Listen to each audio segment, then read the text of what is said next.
What's the price of a single breath, 90 million pounds, or my freedom? Alex Sterling hurls that question at his own reflection as thunder rattles Sterling Tower and the terror in his eyes is raw and filtered. 2 hours ago, he was a billionaire prince of Silicon Alley. Now he's one illegal signature away from handcuffs, a hospital monitor, beeping in sync with the life he's gambled everything to save. His pulse slams against his ribs like a fist on a locked door, while rain claws the windows, mirroring the chaos inside him. In the sterile glow of a hallway, CCTV, a courier races towards St. Thomas's, clutching contraband antibiotics authorized in Alex's name. Flashing police lights slice through the drizzle, and he realizes any second could be the one that ends both his career and Charlotte Hart's chance to breathe. Guilt tangles with defiance. Fear wrestles duty, yet beneath the noise and unfamiliar certainty blazes some rules deserve to break. Stay with this story and you'll witness the moment a tech empire kneels before a mother's heartbeat and the earth-shaking consequence that no courtroom, no boardroom could ever contain. One shattering revelation is coming. Don't blink or you'll miss the heartbeat that changes everything. Alex Sterling should have been clinking glasses with venture capital titans at Claridge's finalizing the billion-pound merger that would launch Sterling Tech into Asia. Instead, the 32-year-old CEO pressed his forehead to the rain-flecked glass of his penthouse in Sterling Tower, high over central London, wondering why his life felt emptier the richer he became. The city below shimmered like a circuit board, each light a data point in someone else's future. Yet his own seemed permanently stuck on hold. A text from his chief counsel buzzed for the third time. The Japanese are growing impatient. He slipped the phone into his jacket, tossed aside the chauffeured car key, and stepped into the drizzle. Perhaps the cold night air would quiet the ghosts that had haunted him since Forbes crowned him Young Disruptor of the Year. Halfway down Gloucester Place, the wind knifed through his tailored coat, urging him back toward comfort. That was when he saw them, two tiny silhouettes huddled beneath the smeared neon of a late-night chemist. They couldn't have been more than 5 mirror images in threadbare wool hats, clutching a single object wrapped in a faded blue scarf. Alex slowed instincts colliding with boardroom logic. Children alone at this hour meant 2 possibilities, a careless guardian or no guardian at all. He glanced around, no parents, no pedestrians, just the hiss of tires on wet asphalt. "Are you lost?" he asked, keeping his voice low to avoid startling them. The girl on the left, her cheeks flushed, eyes impossibly large, shook her head. "We're not lost, sir. We're on a mission." Her twin stepped forward, extending the scarf-wrapped package with a tremor of hope and terror. "Please, will you buy this necklace? Our mum needs medicine." Alex crouched to their height, raindrops, soaking his Italian trousers. "My name's Alex." "What are yours?" Lily whispered the bolder twin. "She's Grace." Grace's eyes darted past his shoulder with the wariness of someone who had learned to expect danger. Alex untied the scarf. In the sodium glow, he saw a crescent moon pendant chased with silver stars and a midnight sapphire that seemed to hold the Thames at dusk. His breath stalled. 10 years ago, he had designed that very piece, hunting down a Florentine artisan who could etch a secret signature, a micro-inscription only he and one other person knew existed. Charlotte Hart, Charlie. The woman who once accused him of valuing margins over miracles, then walked out of his final year at King's College and never looked back. He had spent years pretending he no longer cared. The pendant proved otherwise. He traced the familiar curve, pulse hammering. "Where did your mother get this?" "It was always hers," Lily said, as though stating a sacred fact. "But she's too ill to wear it now." Behind them, a pair of rough-looking men in hooded parkas appeared, eyes locked on the gleaming sapphire. Alex's corporate brain fired warnings. Probability of robbery high, probability of violence higher. His personal security detail was 2 miles away, and he was unarmed. One thug called out, "Evening, kids. Fancy a hand with that trinket?" Lily yanked Grace behind her. Alex rose, positioning himself between the twins and the newcomers. He calculated escape routes, left toward the river dead end, right toward Oxford Street, too exposed. Only the narrow alley behind the chemist offered cover. He lowered his voice. "When I say run, you bolt for that alley and don't stop until I catch up." Understood. Grace's chin quivered, but she nodded. The taller thug smirked. "Mate, you don't want trouble. Pass the jewelry and we'll be on our way." Adrenaline surged. Alex's boardroom poise morphed into primal protectiveness he didn't know he still possessed. "I'm afraid that's not for sale." He spun, scooped the twins one under each arm, and sprinted. Angry shouts ricocheted after them. A bottle smashed against brick somewhere behind. Glass skittered. The alley was slick, littered with bins, daylight white from a security lamp. Alex set the girls down, breathing hard. His Rolex vibrated, a price drop alert on Sterling tech stock plummeting as rumors of his absence spread. Billions on the line, yet here he was, hiding in a rubbish-strewn corridor with two frightened strangers and a fragment of his past. Internal voices clashed. Walk away, salvage the merger. But another voice, one Charlie had cultivated in him long ago, asked, "What is success if you can't look yourself in the mirror tomorrow?" Sirens wailed in the distance, police ambulance, who knew? The thugs hesitated at the alley mouth, then vanished into the rain, unwilling to risk flashing lights. Alex knelt. "You're safe now. Let's talk about your mum. Where is she?" The girls exchanged a wary glance. Grace spoke first, small but steady. "She's at home in Camden Square. Flat 4, the one with gull stickers on the window." He recognized the postcode, a working-class block 15 minutes north, worlds away from his penthouse. "I want to help," Alex said, realizing it was true. "Not just buy the necklace.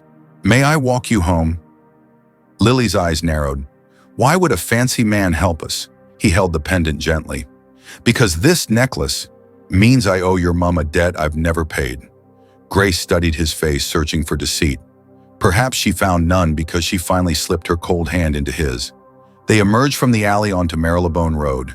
Traffic sheeted water onto the curb, buses, growling city alive. Each step toward Camden Square felt like peeling back a decade of avoidance, layers of deals, press releases, and award dinners that had buried his heart in spreadsheets. At Montague Place, a gleaming Bentley screeched to a halt. Beside them, his driver dispatched by an anxious assistant. The window lowered. "Mr. Sterling, please, the board is on a video call." The merger could collapse. For a heartbeat, Alex saw his life's forked path as clearly as the zebra crossing ahead. Return to the car, save the company. And these girls would fade to a sad anecdote, or follow them into an uncertain night, risking everything he'd spent a decade constructing. Stock price alerts pinged again, relentless. He muted the phone. "Tell legal to stall," he instructed his driver. "Family emergency." The driver's eyes widened. Alex Sterling never made excuses. He guided Lily and Grace across the road, Bentley taillights bleeding red onto wet asphalt behind them. In the reflection of a shop front, he almost didn't recognize himself, hair plastered to his forehead, Armani coat filthy, but eyes once glassy with boredom, now alight with purpose. Grace tugged his sleeve. "That torch, sir, it's dying." Alex flicked his phone flashlight on, illuminating their path. "We'll make our own light," he told her, surprising himself with the warmth in his tone. As Camden Square came into view, faded brick windows dim, Alex's pulse raced faster than any earnings call. Somewhere behind those walls lay Charlie, the only person who'd ever dared to challenge him, now fighting for breath while her daughters pawned memories to keep her alive. He squeezed the pendant in his pocket, feeling the micro-signature under his thumb, as hearts CH. 10 years ago, it had been a promise. Tonight, it felt like a plea. "I'm sorry to interrupt our tale right here, but what do you think Alex should sacrifice first, his billion-pound merger or his ironclad pride? Your thoughts might shape where our story goes next. If this moment moved you, please tap the heart and give the video a like. We'll continue soon." The further Alex Sterling led Lily and Grace up Camden Square, the darker the street became. Victorian facades, bowed by damp doorbells held together with tape. The kind of place his driver would normally lock the doors and glance nervously at the sat-nav. Number 14 loomed like an exhausted sentinel, bricks leached of color by London soot. A single upstairs window glimmered with the flicker of a failing lamp. Lily pointed. "That's us." Inside, the stairwell smelled of boiled cabbage and cold radiators. Each step groaned, echoing like a conscience. Alex had never noticed stairs before. Now every creak felt accusatory, measuring the gap between who he was and who he once promised to be. The twins tiptoed to flat 4B gull stickers, peeling across cracked glass. Lily hesitated. Mum locked up before resting. Alex pressed his ear to the door, shallow, rattling breaths on the other side. Without thinking, he produced a titanium business card, jimmied the latch and slipped inside. Charlotte Hart was scarcely recognizable. Her curls, once wild and defiant, lay damp against her forehead. Each inhalation sounded like paper tearing. She dozed upright at the kitchenette table bills fanned before her like a losing poker hand. A single inhaler rolled across the surface empty. Alex's presence triggered a half-remembered reflex. Charlie's eyes flew open, confusion, giving way to shock. Alex. Her voice rasped as though scraped across gravel. He knelt uncharacteristically, unsure what to do with his hands. Memories blindsided him, late-night debates at King's, Charlie laughing about turning his spreadsheets into origami if he didn't learn to look up from them. Now she was drowning in air. "Easy," he murmured, offering water he'd found in the fridge. It tasted metallic. She drank anyway. Grace produced the pendant with small ceremony. "We tried to sell it, Mum."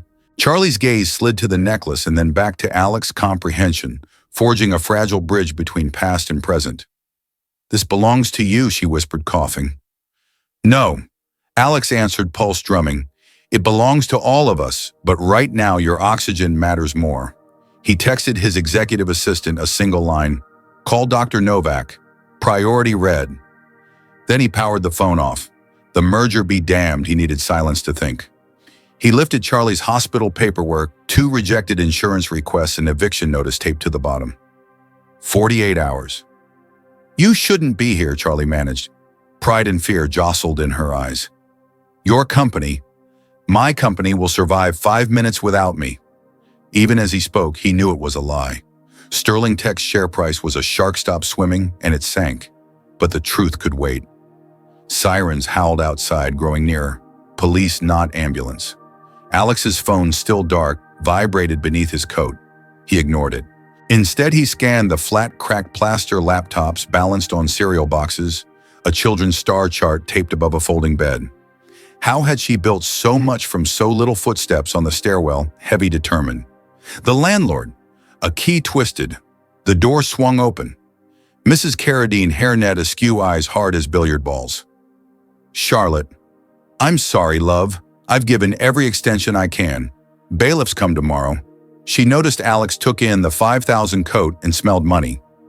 "You her solicitor?" Alex extended a hand. Alexander Sterling, Charlie's friend. He had no title that felt honest. "Give me 72 hours. I'll clear the arrears plus 3 months in advance." Carradine arched a penciled brow. "Bank transfer by noon or the writ stands." She left with the efficiency of someone who'd evicted hope before breakfast. Charlie sagged. "You shouldn't have done that." "I'm only warming up," Alex said, feigning levity he didn't feel. He pulled out his phone to authorize payment, only to find a wall of notifications. Board demands emergency call. Japanese investors threaten withdrawal. Share price down 12%. He thumbed "Do Not Disturb," felt the gravity of that gesture, and clicked send on the rent. One crisis postponed. Dr. Amelia Novak arrived in under 20 minutes, trench coat, flapping like a medic on a battlefield. She listened to Charlie's lungs, reviewed the stack of denied prescriptions, and shook her head. "Hospital tonight? Her blood oxygen is perilous." Charlie objected, voice barely audible. "The girls, I'll stay with them," Alex interjected. "And I'll arrange private care." Novak eyed him, recognizing the name. "That will cost your company a fortune." "My company costs me a fortune every day," Alex replied. "Now it can pay me back." The paramedics whisked Charlie away, leaving behind silence thick as fog. Lily curled on Alex's lap, clutching the pendant. "Is Mum going to die?" she asked. Alex, who could predict market crashes to the decimal, found himself without data or certainty. "Not on my watch."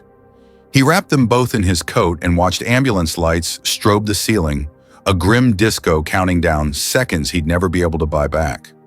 At 3 a.m., the twins finally slept, small bodies pressed against him on the musty sofa. Alex opened his laptop.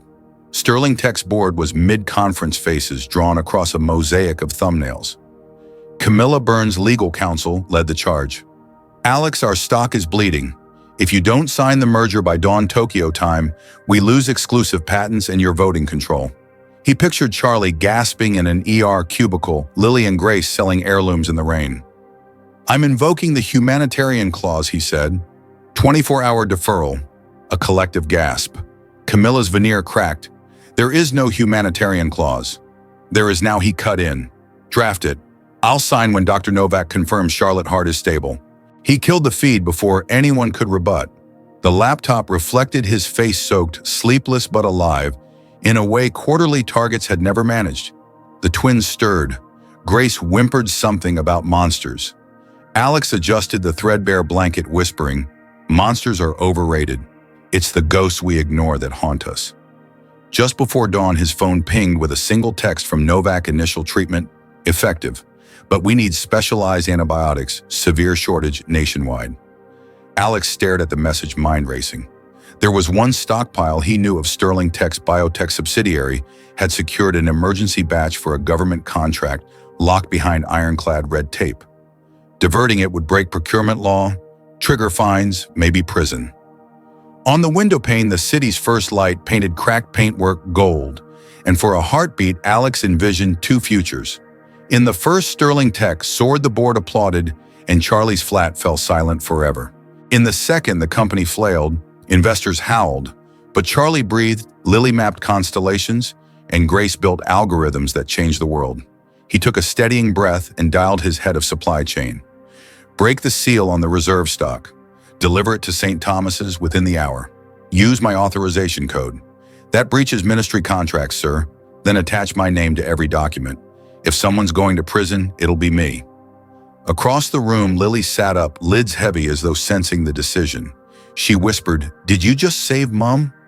"Not yet," Alex admitted, throat tight. "But I chose a side. I'm sorry to leave you hanging again, but tell me, should Alex confess his illegal move to Charlie or protect her from the fallout? Your opinion matters more than you think. If this chapter gripped you, tap the heart and drop a like so we know to keep the story coming." Dawn spilled over Camden Square like a promise as Alex Sterling ended the call that could land him in prison. He tucked the phone away and faced the twins. Grace's question, "Did you just save Mom?" still rang in the air. He knelt so they could see every line of his face. "I made the only decision my heart would allow." Now we wait. The wait was agony. 29 minutes later, a courier in a white biohazard van screeched to the curb, siren off, but urgency blazing in his eyes. He thrust a cooler at Alex, who signed without reading. Within 10 minutes, the cooler and Alex's personal reputation were rolling down the corridors of St. Thomas. The twins raced alongside the gurney until nurses shooed them toward the family lounge. Alex hovered at the doorway, unwilling to leave and powerless to help. The smell of antiseptic sharpening memories. He'd buried his father's final night in a private suite where Alex had vowed never to feel helpless again. Yet here he was, willingly helpless for Charlotte Hart. Dr. Amelia Novak emerged after what felt like a century compressed into 3 hours. Translucent dawn had shifted to bright morning, illuminating circles under her eyes. "The antibiotics are working. She's still critical, but the slide has stopped." Lily squealed. Grace exhaled so sharply she hiccuped. Only Alex asked, "What do you need next?" Time Novak said. "And honesty. Charlotte despises charity. You'll have to convince her this is partnership, not pity. Honesty." The word tasted like rust. Alex thanked the doctor, then turned to find the Sterling Tech corporate lawyer, Camilla Burns, striding down the corridor in patent heels that cracked against the vinyl floor. Behind her, 2 uniformed officers discussed procurement violations with hospital security. Camilla's jaw tightened. "You used your personal code to divert controlled medication. That's felony territory." She eyed the children and lowered her voice. "The Minister of Health wants a meeting. Investors are in revolt." Alex took a breath, bracing for the punch he'd thrown at himself. "Schedule the meeting, but before that, I need to talk to my board alone." Camilla started to protest. He cut her off. "We built Sterling Tech to change lives. If saving one life breaks a rule, then the rule needs rewriting." She hesitated and something shifted. Maybe it was the twins clinging to his coat. Maybe the raw conviction in his voice. "You have 4 hours," she whispered. "Use them wisely." The emergency board call convened in a private hospital conference room. 12 faces glared from a screen, each representing billions in capital. Alex didn't bother with slides. At 4:07 a.m., I rerouted government antibiotics to save a single mother. That mother is Charlotte Hart. Some of you remember her hackathon designs that later inspired our neural UI patents. Without her, you wouldn't own half your portfolios. Silence. Then a director cleared his throat. You're asking us to cheer a crime. I'm asking you to recognize an inflection point, Alex said. Sterling Tech can be remembered as the company that guarded its share price, while a brilliant mind suffocated, or the company that risked fines to prove tech exists for humans, not quarterly reports. He let the words hang. Investors will howl. But imagine tomorrow's headlines. Tech titan rescues, designer restores, purpose to innovation. He nodded toward Lily and Grace watching through the glass. And imagine telling them their mother died because we were busy counting money. Minutes passed. Finally, Camilla's voice cracked through. The minister will settle for a penalty and a formal apology if we donate the remaining stockpile to the NHS. It will cost £90 million. Alex's pulse hammered. 90 million was pocket change compared to losing control of the company, yet astronomical for a single decision. He thought of the pendant in his pocket, its micro-inscription, a symbol of promises once broken. This, he decided, would be the promise kept. Approved, he said. Votes tallied across the world. 7 in favor, 5 against. Motion carried. Alex felt something uncoil inside him. For the first time in years, his company's heartbeat matched his own. Charlie's room smelled of chamomile and hospital soap. Pale sunlight streaked across her blanket. She opened her eyes as Alex stepped in the pendant swinging from his fingers. You did this, she rasped. No, he corrected, settling beside her. Lily and Grace did by refusing to surrender hope. I just followed their lead. Tears formed equal parts gratitude and frustration. I can't repay. Then don't. Partner with me. Design a future where no parent chooses between rent and antibiotics. You once accused me of caring too little about people. Help me prove you wrong. Her hand, cool but steady, enclosed his. On one condition, total transparency. I already started, he said, and told her about the minister, the fine, the board vote. When he finished, she laughed, a raspy, glorious sound. So you detonated your business model to save one stubborn woman. Not detonated, he said. Redesigned. By week's end, Charlie was walking laps around the ward. The twins decorated her IV pole with star stickers and post-it math puzzles. Camilla delivered paperwork, granting Charlie the role of Chief Human-Centered Design Officer, a title everyone agreed she'd secretly held for years. News outlets lit up with the story, Sterling Tech pays steep fine to rewrite health access. Stock prices rebounded on a tide of public goodwill. Spring arrived early in London that year. At Sterling House, no longer a mausoleum of success, but a home humming with piano scales and physics jokes.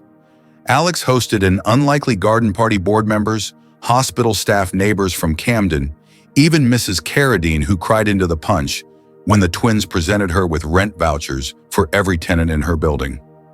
Under wisteria blossoms, Charlie extended a velvet box. Inside the reconstructed crescent pendant, now flanked by 2 tiny diamond constellations, Gemini for the girls and Cassiopeia, queen of the stars. She clasped it around Alex's neck, reversing the gift. Because you chose the sky over the skyscraper. He drew her close, unsure who leaned first, but certain neither would pull away. Applause fluttered across the lawn. The twins whooped and pointed an amateur telescope at the midday sky, pretending they could already see tomorrow. Later, after guests drifted off, Alex, Charlie, Lily, and Grace lay on a picnic blanket watching clouds parade across a cobalt canvas. Grace practiced binary jokes. Lily sketched nebulae in a notebook. Charlie rested her head on Alex's chest, listening to a heartbeat she had once feared to trust. The pendant warmed in the sunlight, as though storing energy for every night yet to come. Alex whispered, "Do you regret any of it?" She smiled without opening her eyes. Regret the struggle? Never. It led us here. She pointed to the space between their daughters where the girl's hands formed an accidental heart. This is ROI no spreadsheet could measure. And in that quiet, Alex finally understood wealth is not the empire you build, but the hearts you dare to risk for. He pressed his lips to Charlie's hair and let the lesson brand itself on his soul. Before the sun set, Lily rolled over. Dad, the words slipped out, shy but certain. When I land on Mars, will you still answer my video calls? Alex swallowed a surge of emotion. Every single one. And I expect stock tips from the Red Planet. Evening cooled the garden, but warmth lingered in every breath, every promise. What began in rain had ended in starlight, and if tomorrow brought storms, they would face them together, armed with a necklace, a company reborn, and love that finally kept its word. We've reached the end of our journey, but I'd love your perspective. Which moment moved you most? Alex's stand against his board, or the pendant's return as a symbol of healing? And do you believe rules should bend when a life hangs in the balance? Tell us why. How does this story resonate with your own experiences? If you enjoyed the ride, comment number 3 below. If it felt average, number 2. And if it missed the mark, number 1. Also, let us know which country you're watching from. And remember to like, tap the heart, and share this video with anyone who needs a little hope today.